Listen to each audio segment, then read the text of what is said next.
Fala pessoal, sejam bem-vindos a mais um vídeo aqui no canal. Hoje para abordarmos Leverkusen e Bayern de Munique, que se enfrentaram no final de semana na Bundesliga. O jogo ficou em 1-1 e destrinchar um pouco por que o Bayern de Munique jogou tão mal essa partida e como que a equipe do Leverkusen, de novo, tá vencendo uma partida e cede o empate. Foi assim no meio da semana contra a equipe do Arsenal também. E hoje eu vou falar especificamente desses dois clubes, porque eles jogam na Champions League no meio da semana. O Bayern de Munique já com um confronto muito bem resolvido contra a Atalanta, e o Leverkusen tem um confronto difícil contra o Arsenal. O jogo de ida foi 1-1, então, como essas duas equipes jogam na Champions League, se enfrentaram no final de semana, calhou bem com o assunto do vídeo. Então vou abordar eles no final da semana, aí eu trago um vídeo mais completo falando sobre a próxima rodada da Bundesliga e um panorama geral também de como está a competição, mas hoje focando nessas duas equipes. Se você é novo por aqui, se inscreva, tem muita gente chegando no canal, agradecer mais uma vez quem é novo por aqui, deixe seu like, participe abaixo comentando, e agora vamos falar sobre o vídeo, começando pelo Leverkusen, que no começo da partida incomodou muito o Bayern de Munique, principalmente na saída de bola. Como a equipe do Bayern não tinha o Harry Kane, perde muito a criação dentro de campo. Só que contra a Atalanta também não tinha o Harry Kane e conseguia agredir o time italiano. E por que isso? Porque a Atalanta vinha com duas linhas de 4. Então a equipe do Bayern de Munique, com passes rápidos e na bola longa, conseguia sair para o ataque e criar mais jogadas, ainda abre o placar cedo na partida, e então isso condiciona ainda mais para a equipe adversária ter que sair para o jogo, e aí você consegue controlar melhor a partida. Contra o Leverkusen, eles percebem isso, marcam muito bem o Nicolas Jackson, o Leonard Carl também não apareceu tanto no meio campo da equipe do Bayern de Munique, sempre nessa zona centralizada. O Bayern não conseguia criar nada por ali e tinha que envolver muito seus laterais e pontas. E é justamente pelo lado esquerdo da equipe do Bayern de Munique que eles tentavam descer mais ao ataque, com o Laimer e com o Luiz Dias. Só que a equipe do Leverkusen vinha no 3-4-2-1. E esse 3-4-2-1 possibilita que você faça a dobra nos laterais, e aí você consegue incomodar muito a saída de bola adversária, que joga pelas pontas, que era o caso do Bayern de Munique nesse jogo. O Kulbert, que foi o principal jogador do Leverkusen, pelo menos na minha visão, foi o responsável por sair o primeiro gol da equipe do Leverkusen, porque ele incomodou muito o Luiz Dias e o Laimer. Tanto que se a gente pega os números, o Kulbert teve 13 duelos e ganhou 10 desses 13 duelos, então isso mostra como ele conseguiu impactar muito dentro do jogo. E o Luiz Dias tá com o Laimer, eles fazem 1-2, o Laimer toca pro Luiz Dias, o Laimer já sai em velocidade para receber a bola de novo, e o Kulbert, nesse mesmo momento, ele começa a pressionar o Luiz Dias. Faz ele voltar pro meio campo, ele rouba a bola, e aí já liga o Patrick Schick, o Alex Garcia consegue entrar dentro da área e superar o Wright, que pra mim não falha nesse gol, tem um desvio na defesa. E aí o Wright não consegue defender, fez uma boa partida. No final do jogo ele é importante para salvar a equipe do Bayern de Munique, evitar a derrota em duas oportunidades do Masa. Mas nesse gol em específico não vi falha do goleiro, mas vi falha assim na defesa da equipe do Bayern de Munique, que para mim ainda é o ponto mais frágil da equipe na temporada. Ofensivamente nem tenho o que falar, é o melhor ataque da Europa, mas defensivamente ainda tem uns pontos cruciais para serem ajustados, principalmente nessa questão da saída de bola. Então tanto o Luiz Dias quanto o Laimer tiveram uma partida muito abaixo, tiveram muita dificuldade em conseguir passar pelo meio campo da equipe do Leverkusen, e é por conta disso que o Leverkusen sai na frente e depois recua muito, fecha suas linhas de marcação. Tem alguns momentos do jogo que a gente conseguia ver uma linha de 6 jogadores na defesa, sempre preenchendo muito bem os espaços, não deixando que o Bayern de Munique atacasse o corredor, que costuma fazer isso muito bem, tanto com o Olise quanto com o Luiz Dias. E o Luiz Dias não, o Olise, de novo, é o jogador responsável por criar as jogadas, é quem mais tentava dentro do meio campo e do ataque da equipe do Bayern de Munique. Em alguns momentos do jogo, a gente via tanto o Olise quanto o Leonard Carl invertendo as posições, pro Olise jogar mais centralizado e tentar criar jogadas por ali. Mas a equipe do Leverkusen tinha tanta gente nesse meio campo que não conseguia jogar o Bayern de Munique, o Pavlovic e o Kimmich não conseguiam sair na marcação, não conseguiam trocar passes como a gente viu contra a Atalanta, e isso acabou impossibilitando de chegar tão facilmente ao ataque. E o Nicolas Jackson, de novo, não fez um bom jogo. Abaixo na temporada, abaixo para os padrões do Bayern de Munique em comparação ao elenco. Eu comentei isso no vídeo da Atalanta, que contra a Atalanta ele consegue fazer um bom jogo, ele consegue ser participativo, mas não é o nível ideal do Bayern de Munique, porque ao longo da temporada você precisa de jogadores que consigam impactar muito na partida. E contra a equipe do Leverkusen ficou muito evidenciado a diferença do Nicolas Jackson para o Harry Kane. Harry Kane que de novo foi poupado e tem que ser poupado por conta da pancada que ele recebeu na perna alguns jogos atrás. Não jogou contra a Atalanta, não jogou contra o Leverkusen e deve ficar fora contra a Atalanta de novo no jogo de volta da Champions League, porque o Bayern vai entrar numa reta agora de temporada muito crucial. Então precisa ter os seus melhores jogadores à disposição. Já tem o Musiala que está machucado, o Urbig talvez volte para o jogo contra a Atalanta.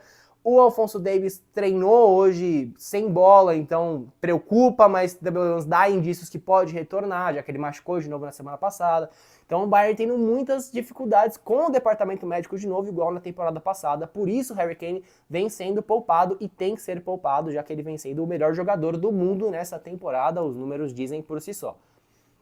Nicolas Jackson, de novo abaixo, perdendo ótimas oportunidades, as poucas chances que o Bayern criava, sempre ia no pé do Nicolas Jackson, e aí ele acabava perdendo bons momentos de fazer gol. Teve uma hora que ele tá na entrada da área, ele bate cruzado fraco, sem direção, não consegue direcionar esse chute ao gol, depois ele tem uma boa oportunidade e o Blažević acaba fazendo uma excelente defesa, e para coroar essa atuação dele que já era abaixo, ele é expulso. Numa entrada muito feia no Terrier, no meio campo, sem necessidade alguma dele dar aquele carrinho para tentar recuperar a bola com aquela intensidade, acaba acertando o Terrier que sai no intervalo muito por conta dessa pancada, e aí o Leverkusen inclusive sente a ausência do Terrier no segundo tempo. Nicolas Jackson expulso, o Bayern de Munique com um a menos, e no segundo tempo a equipe do Leverkusen volta um pouco recuada, mesmo com um jogador a mais, e aí para mim é o principal erro da equipe. Porque quando você tem um jogador a mais, principalmente contra o Bayern de Munique, você precisa ter a posse de bola, você precisa rodar o jogo, para não dar a chance do Bayern de Munique ter a bola no pé e conseguir pensar no que vai fazer. E é exatamente o que o Bayern fez no segundo tempo. E isso muda totalmente quando o Harry Kane entra no jogo. Ele entra aos 61, se eu não me engano, no lugar do Leonard Cohen, e aí o Bayern de Munique consegue ser muito mais perigoso. No momento que ele entra, ele já consegue fazer uma boa recuperação no chute do Blažević, que ele vai mandar a bola para frente. O Harry Kane consegue bloquear com o braço colado ao corpo. O Luiz Dias recupera a bola, toca pro Harry Kane e ele empata a partida. O gol é anulado, mas pra mim é muito interpretativo esse lance. Porque o Harry Kane, quando ele vem fazer o bloqueio, ele tá com o braço no corpo. Essa bola bate no braço dele e vai pro Luiz Dias. Ele não tá com o braço aberto, tentando ampliar o espaço de ação do braço para poder bloquear essa bola. Ao meu ver, ele erra. O que diz a regra? A regra diz que quando a bola bate na mão do jogador, se sobra para o jogador que a bola bateu a mão, tem que ser anulado o gol, igual o gol do Jonathan Tah no primeiro tempo, que foi bem anulado. Vem cruzamento, a bola bate, o Kimmich que faz o cruzamento, se eu não estou enganado, a bola bate no braço do Jonathan Tah, sobra para ele faz o gol, e aí é anulado e bem anulado. Esse caso do Harry Kane, pela regra, não deveria ser anulado o gol, pelo menos no meu critério, na minha visão, porque ele bloqueia sem ampliar o espaço de ação do braço, volta para o Luiz Dias e aí ele consegue entrar na área, passa para o Harry Kane e empata o jogo. O juiz marca o impedimento, a infração, e aí o gol é anulado. Só que só essa entrada do Harry Kane, ele já consegue ser muito mais ameaçador do que o Nicolas Jackson durante o primeiro tempo inteiro, né? Que ele ficou 42 minutos, que é quando vem o lance da expulsão. Então isso mostra como o Harry Kane é um jogador muito importante dentro desse meio campo do Bayern de Munique. Não só no ataque, porque ele sai muito bem da área para sempre puxar a marcação, criar espaço, que aí os jogadores conseguem atacar também, por isso que o Olise e o Luiz Dias têm tanta participação em gols. Esse trio da equipe do Bayern de Munique é muito letal, porque os três jogadores conseguem preencher muito bem os espaços que os outros criam e se entendem muito bem. E isso ficou muito bem exemplificado dentro do jogo quando o Harry Kane entra. A equipe consegue movimentar mais, consegue fazer mais jogadas. E é justamente dessa movimentação que sai o gol do Bayern de Munique. O Olise recebe a bola, consegue dar um excelente passe para o Luiz Dias, que aí bate no canto do Blažević e empata a partida. Só que quando o Bayern melhora no jogo, quando começa a ter mais volume, criar mais jogadas, é quando vem o erro do Luiz Dias. Ele faz uma falta no meio campo, recebe amarelo. E aí depois ele meio que tenta cavar um pênalti e é expulso. Aqui eu acho que o Christian Djingert, ele erra o árbitro da partida. Não deveria ter expulsado o Luiz Dias. Se você for ver depois, tem um contato que pra mim não é pênalti. Eu não achei pênalti, mas eu também não achei simulação do Luiz Dias. Ele tenta valorizar o lance, mas não é uma simulação. Simulação é se ele não tivesse sido atingido, se não tivesse tido contato. Tanto que o Djingert depois fala que se arrependeu, que ele viu o lance no vídeo e não deveria ter dado o cartão amarelo. Esse lance até foi para a Federação Alemã, que ia abordar se ia ou não tirar a suspensão do Luiz Dias no próximo jogo contra o União Berlim, e já foi decidido que não, ele vai continuar suspenso, que para eles não foi um lance tão crítico, não foi um erro tão grave, por isso eles vão manter a suspensão do Luiz Dias, que está fora contra o União Berlim na próxima rodada. Depois dessa expulsão, aí sim o Leverkusen vai para cima, o Bayern se defende muito, o Kompany coloca mais jogadores no meio campo, entra o Kim Min-jae no lugar do Leimer, entra o Bischoff também para fazer essa cobertura na zaga. O Leverkusen chega a fazer o segundo gol com o Hoffmann, mas muito bem anulado. O semiautomático é de dar polêmica, porque é no ajuste, né, o impedimento. O braço dele realmente está à frente, junto com o ombro, e aí tem que ser anulado o gol. Se fosse só o braço, se eu não me engano pela regra, não contaria como impedimento. Mas como está o ombro também, aí o ombro conta, por isso que é marcado o impedimento. Muito ajustável com o semiautomático, a rapidez também sempre pressionando, né? É anulado o gol, uma falha de marcação da equipe do Bayern de Munique, mas também com 2 jogadores a menos, fica difícil você preencher espaços. E a equipe do Bayern de Munique conseguiu se defender até onde deu. O Leverkusen entrava muito bem na área, mas na hora de finalizar acabava cometendo alguns erros. O Masa tem 2 excelentes oportunidades no final da partida, mas o Reich acaba salvando a equipe do Bayern de Munique, e impressiona como o Leverkusen tem essa dificuldade em matar os jogos. Não consegue segurar a vantagem. No meio da semana contra o Arsenal, tinha a vantagem e tem um pênalti no último lance praticamente que o Havertz empata o jogo, e no final de semana com um jogador a mais não consegue ameaçar o Bayern de Munique, sofre o empate e com 2 jogadores a mais não consegue chegar ao gol, e quando chegava acabava parando no Reich. Então assim, uma atuação do Leverkusen que é um primeiro tempo muito bom, mas o segundo tempo muito mal. Muito abaixo, com muita bobeira, tanto na marcação, tanto no gol anulado do Harry Kane, quando está perdido na marcação, no gol do Luiz Dias também, a zaga sai jogando errado e aí pega totalmente desorganizado dentro da defesa.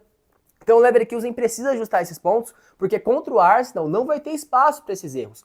O Arsenal é uma equipe muito perigosa sem a bola, que consegue facilitar muito a transição quando consegue fazer essa roubada de bola dentro do meio campo para ligar para os pontas. Se o Leverkusen tiver a atitude que teve no segundo tempo, vai sair eliminado da Inglaterra, vai jogar mal se for assim, precisa ter a mesma postura do primeiro tempo, pressionando muito, pressionando a saída de bola, tentando fazer essa roubada de bola dentro do meio campo, porque o segundo tempo foi muito mal e por isso sofre o empate, que é frustrante para o Leverkusen mais uma vez. Para o Bayern de Munique, é um resultado positivo dado o contexto da partida, com 2 jogadores a menos, conseguiu empatar ainda quando dava 10 contra 11, depois tem o Luiz Dias expulso e não toma o segundo gol, o que é importante, e mostra a resiliência dessa equipe treinada pelo Kompany, que quando precisa se adaptar dentro de jogo, consegue fazer isso muito bem, por isso sai com um empate importante de Leverkusen. Leverkusen que na próxima rodada enfrenta o Heidenheim fora de casa, e a equipe do Bayern de Munique enfrenta o Union Berlim. O Leverkusen com esse empate chegou à 5ª colocação, se eu não me engano, 6ª colocação atrás do Leipzig,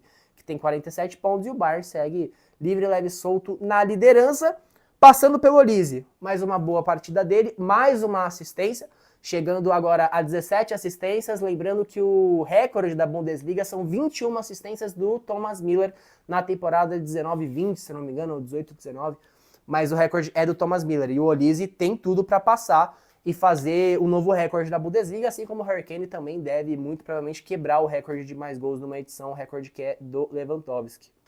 Certo, pessoal, por hoje era isso. Então o Leverkusen frustra seu torcedor mais uma vez, sai com um empate que gosto amargo, né? Gosto de derrota aí para o Bayern de Munique, um resultado positivo, dadas as circunstâncias da partida. Volto ainda essa semana para mais vídeos, para falar sobre Champions League, dos 2 confrontos dos alemães na competição europeia, e no fim da semana tem Bundesliga. Se você é novo por aqui, se inscreva no canal, deixe seu like, comente abaixo participando. Vejo vocês no próximo vídeo, até mais.